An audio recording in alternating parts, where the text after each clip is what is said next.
What's harder, hitting this trick shot or living your life as a Leafs fan? This is Sportscentre. Hey, I'm Eric Kirk, filling in for Marissa Roberto, who turns out to have the best vacation plan in TSN history. And the conference finals in the East officially begins tonight, as Carolina hosts the Panthers. This conference finals appearance is the first for Carolina since 2018-19, when Rod the Bod Brindamore was in his first season as the Canes coach.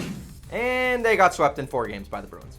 However, there are a lot of the same players leading that Canes team now though, including Sebastian Aho, who leads the team with 5 goals in these playoffs. But out of these 4 teams, Carolina is the only one without a point per game player or a player with more than 5 goals.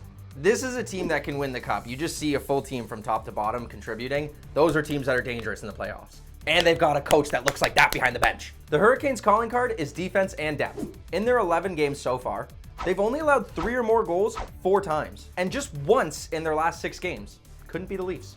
That might just be the magic number for the series, because the Panthers are 8-0 when they score 3 or more. And since being down 3-1 to Boston, they've hit that 3-goal mark in 7 of their last 8 games. When it comes to scoring, Matthew Tkachuk is going to get a lot of attention, because he has 16 points already in these playoffs. But he's failed to score a goal in his last 6. And since Game 2 against the Leafs, he only has 2 assists. So if Tkachuk isn't rolling offensively, Officer Bob is going to have to be stellar again in between the pipes.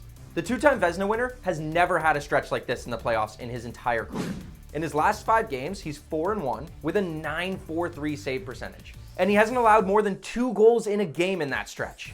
Florida seems like the team of destiny here. Like, I'm not gonna lie, they just look like they're rolling and Bobrovsky looks impossible to beat. But the team game that Carolina has been playing is unbelievable. So I just gave you no answer. To the association, and Game 2 between the Lakers and Nuggets goes down tonight in Denver. And yeah, it's only been 1 game, but tonight kinda has a must-win feel to it if LA wants to win this series. And let's do some digging here when it comes to LeBron following a Game 1 loss. Going back to 2011, which was Heat era LeBron, the King is 12-4 in Game 2 following a Game 1 loss. And in case you were wondering, his team went on to win that series 10 times. Now we went back to 2011 because some of those early LeBron Cleveland teams the first time around were nowhere close to championship caliber teams. But if we look at his whole career, the King has a 12-9 series record when losing Game 1. That's the most series wins in NBA history.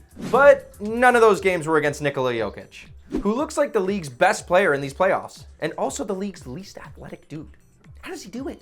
He put up a 34, 21, and 14 in Game 1, becoming the first player in NBA history to put up a 30-point triple-double on 70% shooting in consecutive games. That's actually insane. It was also his 4th career playoff game, with 30 points, 15 boards, and 10 dimes. That's the most by any player in NBA history. So yeah, we're seeing some pretty generational stuff here from Jokic.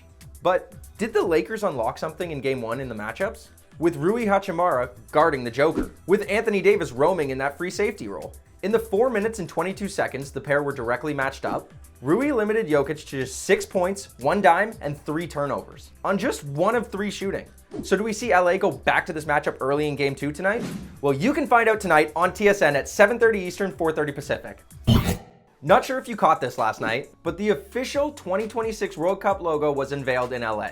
But in this World Cup, each host city will also have their own logo. Toronto unveiled theirs this morning, and Vancouver shortly after. Now joined by Matthew Shinetti, who's in LA, and actually worked the red carpet last night at the event. And Matthew, why would anyone ever think to put you on a red carpet? Your guess is as good as mine, man, and it was actually a green carpet, not a red carpet. It's my first time on there, and I might have wanted to ask Marissa Roberto how to deal with this stuff, because trying to figure out how not to get in someone's way. We were on the top of the Hollywood Hills. I was trying to make sure I wasn't ticking somebody off so that they would throw me off of the Hollywood Hills.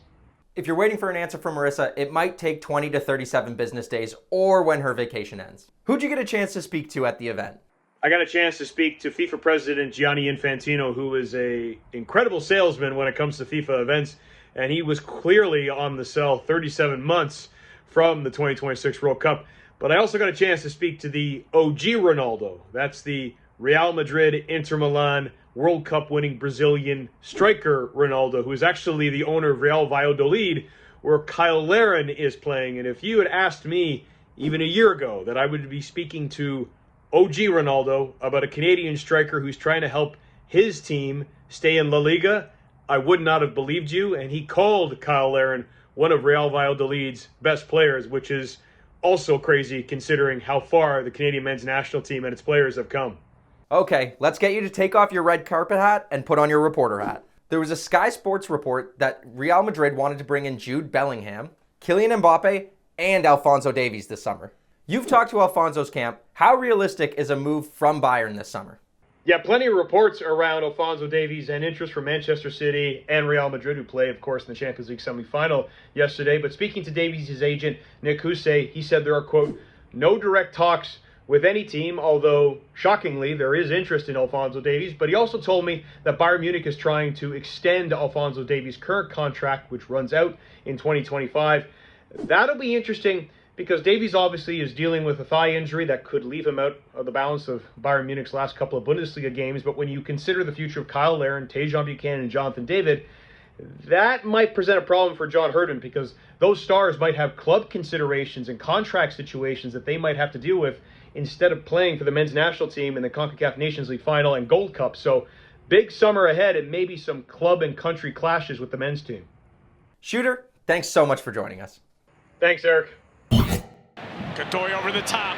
Mukhtar settling as Bunbury behind him. Oh! Wait, what did I just watch? Time now for Why We Love Sports Today. Why we love sports today. And sometimes soccer really does remind us why it's called the beautiful game. And that's exactly what this highlight from last night's Nashville-Inter-Miami game gave us. Okay, that move was sick. Like the fake kick backwards and then through the legs. Yeah, that was tight. Did I just mix the word tight and dope? Listen, I'm not the biggest soccer guy by any means, but mad respect to that. That's all for today. Marissa might be back tomorrow at 3 Eastern, noon Pacific. Have a good one.